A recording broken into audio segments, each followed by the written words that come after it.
بسم الله الرحمن الرحیم. السلام علیکم ورحمت الله وبرکاته. ناظرین یو ځل بیا تاسو سره مخاطب یو. ناظرین تاسو ته دا ویډیو یو ورکوټ ونه کلیپ خیو.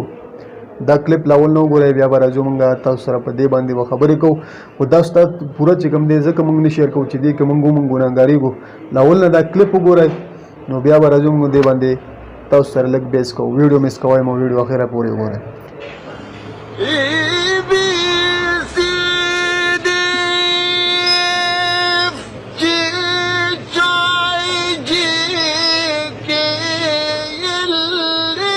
تاسو دا د ویډیو کلیپ وکړه.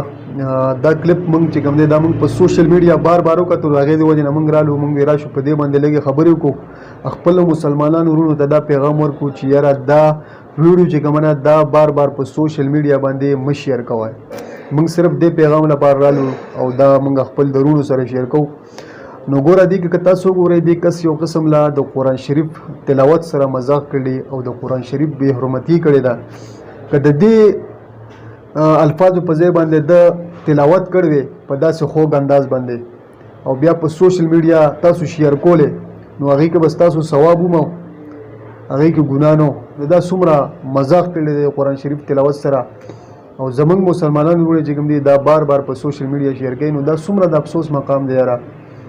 داسې قسمه ویډیوګانې چې کومې دي دا په سوشل میډیا بار مه شیر کوئ ځکه چې دې کې تاسو هم ګناهګارېږئ. نو چې کله هم داسې د قرآن شریف او د دین سره مذاق کیږي نو دا کس چې کوم دی دا گرفتارول پکار دی. ولې چې آینده لپاره داسې حرکت بیا څوک نه کوي.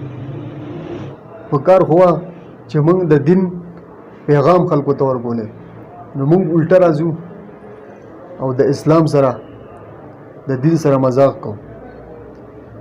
نو موږ تاسو ته پیغام شیر کوو. نو موږ د تاسو نه اجازت وغواړو د الله په امان.